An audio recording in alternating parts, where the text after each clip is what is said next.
तो दर्जी का नाम आया है। एक बार एक मास्टर जी यानी शिक्षक महोदय, पढ़ाने वाले, स्कूल में पढ़ाने वाले टीचर, अध्यापक।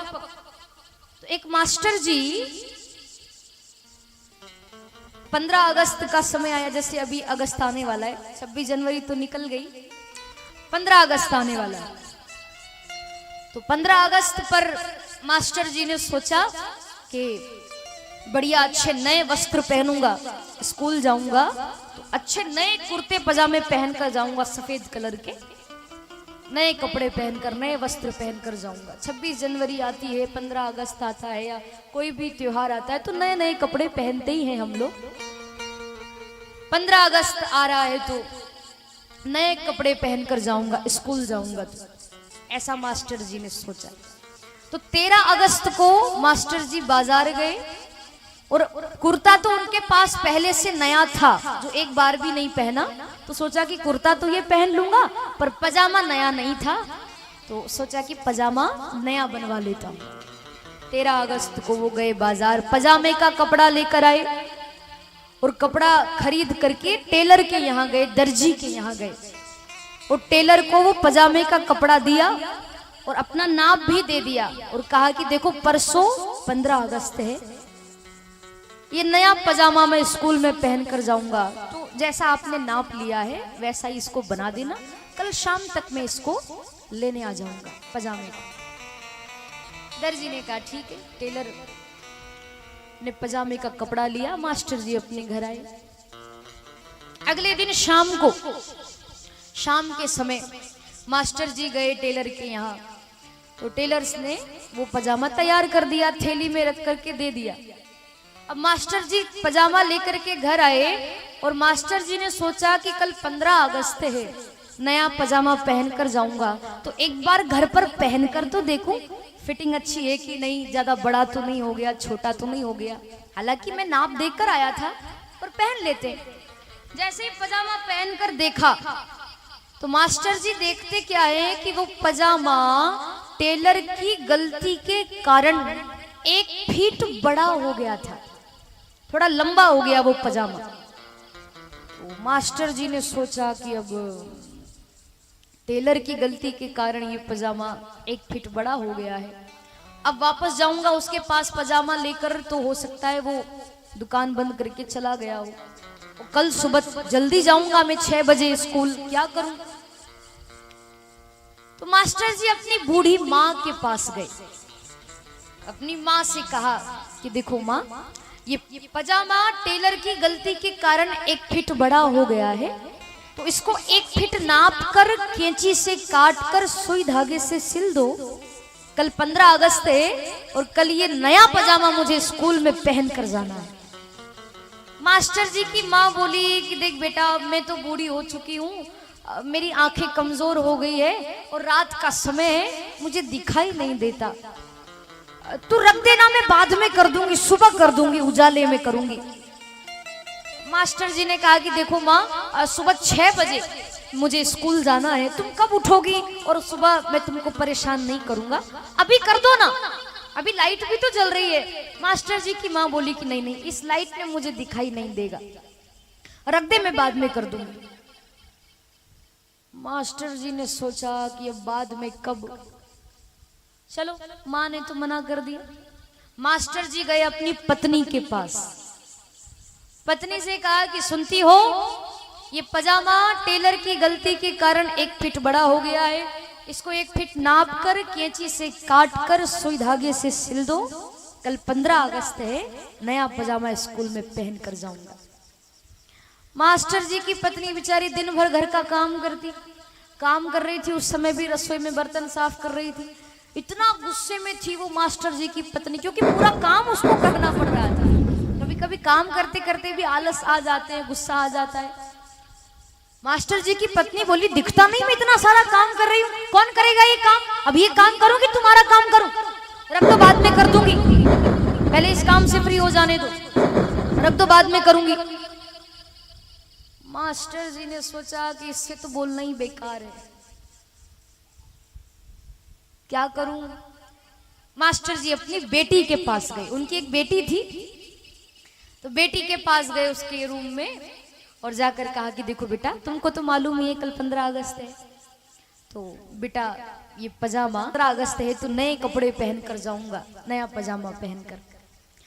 बेटी बोली कि पिताजी मुझे बहुत पढ़ाई करना है और आपको तो पता ही अभी अभी एग्जाम खत्म हुई है, पर अभी और मुझे तैयारी करनी है, आगे भी खूब पढ़ाई करना है। पिताजी रख दो, अब मैं बाद में कर दूंगी। मास्टर जी बोले कि देखो बेटा, बाद में कब करोगी, कल तो 15 अगस्त है, सुबह 6 बजे जाऊंगा स्कूल, तुम कब उठोगी।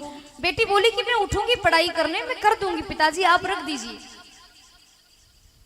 मास्टर जी ने सोचा कि अब इसका भी क्या भरोसा करे नहीं करे, तो मास्टर जी ने सोचा कि चलो कोई नहीं, मैं क्यों निराश हूं, बड़ा हो गया ना 1 फीट, तो 1 फीट जब बड़ा हो गया तो मैं उसको ना ऐसे मोड़ कर पहन कर चला जाऊंगा, ऐसे मोड़ लूंगा या ऐसे मोड़ लूंगा, पहन कर चला जाऊंगा। इतना कौन ध्यान देगा कि पजामा बड़ा है कि छोटा।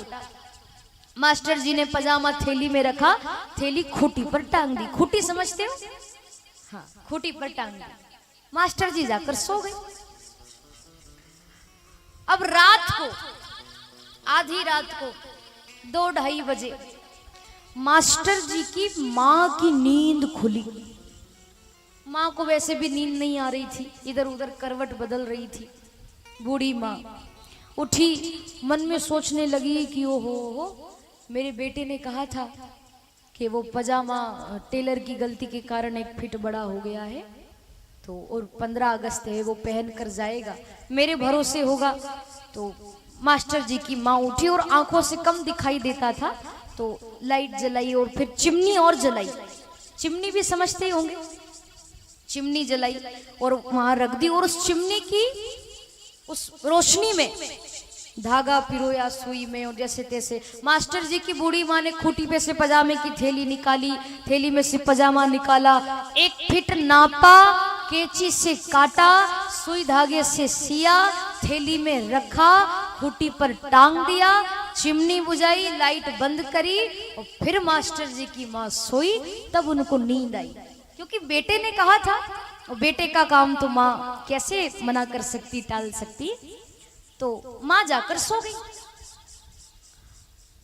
पर थोड़ी देर बाद फिर पत्नी की नींद खुली। मास्टर जी ने कहा था कि वो पजामा टेलर की गलती के कारण बड़ा हो गया है। पत्नी उठी, कमरे में से बाहर आई, खूंटी पे से पजामे की थैली निकाली, थैली में से पजामा निकाला, 1 फीट नापा, कैंची से काटा, सुई धागे से सिया, थैली में रखा, खूंटी पर टांग दिया। अब मेरे पति सुबह खुश हो जाएंगे कि पत्नी ने मेरा काम कर दिया। उस समय में थोड़ा डांट दी थी उनको कि काम कर रही हूं, अभी रहने दो, बाद में करूंगी, पर अब वो खुश हो जाएगी। और मास्टर जी की पत्नी जाकर सो गई। अब सुबह 4 बजे मास्टर जी उठे, स्नान करने के लिए गए, इतने में बेटी की नींद खुल गई। पिताजी ने कहा था वो पजामा टेलर की गलती के कारण बड़ा हो गया।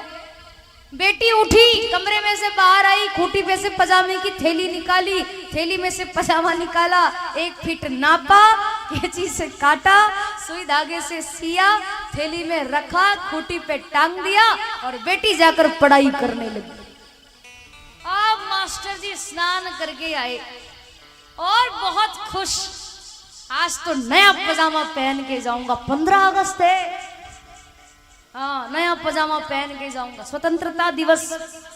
खूब मास्टर जी प्रसन्न थे, खूब प्रसन्न थे, खुश थे। जैसे ही स्नान करके आए, खूंटी पे से पजामे की थैली निकाली, थैली में से पजामा निकाला, और जैसे ही मास्टर जी ने पजामा पहना तो वो पजामा तो चड्डी बन गई। वो तो इतना हो गया पजामा। क्योंकि आप खुद विचार करो, जिस पजामे को 3 लोग काटेंगे, क्या वो पजामा फिर पजामा रहेगा? चड्डी बन गई। इतना हो गया वो। मास्टर जी ने अपना माथा पीटा, समझ गए। अब देखिए, मेरी बात को गौर से सुनिएगा। ये जो प्रसंग मैंने आपको सुनाया, हंसी मजाक की बात जरूर है, पर ये कथा किसी मास्टर जी की नहीं है ना? किसी 15 अगस्त की कथा नहीं है, पजामे की कथा नहीं है। अगर थोड़ा विचार करें तो ये आपके हमारे जीवन की कथा है। जैसे पहले मास्टर जी की माँ ने उनका पजामा काटा, फिर पत्नी ने, फिर बेटी ने, ऐसे आपका हमारा भी जो जीवन है, हमारा बचपन भी माता पिता के लाड़ प्यार में कट जाता है। बचपन माता पिता के लाड़ प्यार में कट जाता है। जवानी आती है तो पत्नी के साथ जवानी भी कट जाती है। बुढ़ापा आता है तो फिर नाती पोतों के सहारे वो बुढ़ापा भी कट जाता है। और तीनों परिस्थितियों में व्यक्ति भगवान का भजन नहीं करता। बचपन में भजन करने को कहो तो लोग कहते हैं कि जवानी में करेंगे, अभी तो हमारी खेलने की उम्र है, अभी तो हम खूब पढ़ाई करेंगे। और जवानी आती है तो व्यक्ति सब भूल जाता है। जवानी आती है तो व्यक्ति ये सोचता है कि मेरे जैसा हैंडसम, मेरे जैसा सुंदर तो दूसरा संसार में कोई है ही नहीं। जवानी में भी भजन नहीं करता। बुढ़ापा आता है तो कई लोग तो बुढ़ापे में भी भजन नहीं करते कि बुढ़ापे में भजन नहीं करेंगे हम तो फिर अंत समय में, आखिरी समय आएगा तब भजन करेंगे। बुढ़ापे में भजन नहीं करते। पर कुछ लोग ऐसे होते हैं कि जिनको ज्यादा तकलीफ होती है बुढ़ापे में, वो फिर माला लेके बैठते हैं। और बुढ़ापे की हालत आप सबको पता है, हाथ पैर ऐसे कांपने लगते हैं, बुढ़ापे में धूजने लगते हैं। और फिर व्यक्ति माला लेके बैठता है तो माला के 4-4 दाने एक साथ निकलने लगते हैं। बुढ़ापे में कोई भजन हो रहा है क्या? बुढ़ापे में दांत अलग गिर जाते हैं। व्यक्ति मुख से कहना चाहता है राम राम, पर दांत नहीं है तो निकलेगा क्या? आम आम। कोई राम राम निकल रहा है क्या? तो आपका बचपन, आपकी जवानी, आपका भी, आपकी भक्ति तो ऐसे ही हो गई। कथा सुनना सार्थक हो गई। तो ऐसे जो भी जहाँ कहीं भी कथा हो, कथा सुनने के लिए जाना चाहिए। दर्जी के यहाँ गए भगवान और उसने शरीर के अनुरूप वस्त्र कर दिए ग्वाल वालों के। फिर एक माली था, भगवान का भक्त था, सुदामा नाम का माली, उसके पास भगवान गए। उसने भगवान का खूब स्वागत सत्कार किया। फिर भगवान जाने लगे धनुष यज्ञ में, रणभूमि में। तो रास्ते में भगवान को कुब्जा मिली, जिसकी कमर 3 जगह से टेढ़ी थी, जिसका रंग भी काला था और बहुत कुरूपणी थी, सुंदर नहीं थी वो। उसने भगवान को चंदन लगाया, ग्वाल वालों को लगाया, बलराम जी को लगाया। तब भगवान कृष्ण ने विचार किया, इसने हमारी इतनी सेवा की है और इसका भाव मेरे प्रति बहुत है, इसको भी मानवीय गुणों से जीने का अधिकार है। तब भगवान कृष्ण ने कुब्जा की जो ठोड़ी है, दाढ़ी, इस पर अपनी 3 उंगली लगाई और जरा सा उसको झटका दिया। जो बहुत ज्यादा कुरूपणी थी, जो जिसकी कमर 3 जगह से टेढ़ी थी, भगवान ने चुटकी में उसकी कमर भी एकदम सीधी कर दी और उसको बड़ा ही सुंदर स्वरूप भगवान ने प्रदान कर दिया। और रंग तो इतना गोरा कर दिया कि दूध भी कुछ नहीं लगे उसके सामने। इतनी गोरी हो गई वो, इतनी सुंदर हो गई, स्वर्ग की अप्सरा भी कहीं नहीं लगती थी उसके सामने। इतना सुंदर रूप भगवान ने उस कुब्जा को प्रदान किया। और भगवान आगे बढ़े, धनुष यज्ञ में आए। रणभूमि में धनुष रखा हुआ था, भगवान भोलेनाथ का धनुष था जो कंस को दिया गया था। भगवान आए और जितनी देर में पलक झपकती है उतनी ही देर में भगवान कृष्ण ने बाएं हाथ से धनुष को उठा लिया, दाहिने हाथ से भगवान ने धनुष को तोड़ दिया, उसके 2 टुकड़े कर दिए। एक टुकड़ा तो बलराम जी ने लिया, एक भगवान कृष्ण ने, और हजारों राक्षसों को भेजा कंस ने, जाओ कृष्ण बलराम आगे उनको मारो। सारे राक्षस आ गए भगवान को मारने और सब राक्षसों को भगवान ने मार दिया। कुवलिया पेड़ नाम का हाथी आया, उस हाथी का भगवान उद्धार करते हैं। चाणूर मुष्टिक नाम के 2 बड़े बड़े योद्धा पहलवान थे, उनको भेजा कंस ने कि जाओ कृष्ण बलराम को मार कर लाओ। चाणूर आया भगवान को मारने, भगवान ने चाणूर से युद्ध किया और चाणूर के पैर पकड़े भगवान ने, 7 बार आकाश में घुमाया और धड़ाम से जमीन पर पटका, चाणूर की वही मृत्यु हो गई। बोलिए गोपाल कृष्ण भगवान मान की वंदे जगत गुरु। चाणूर को भगवान मारते हैं, उसका उद्धार करते हैं। मुष्टिक आया बलराम जी को मारने, बलराम जी ने मुष्टिका का प्रहार किया मुष्टिक पर, उसके मस्तक पर मुष्टिका का प्रहार किया, धड़ाम से मुष्टिक जमीन पर गिर पड़ा और उसकी भी राम नाम शक्ति हो गई। बोलिए बलदाऊ जी महाराज की जय। बलराम जी ने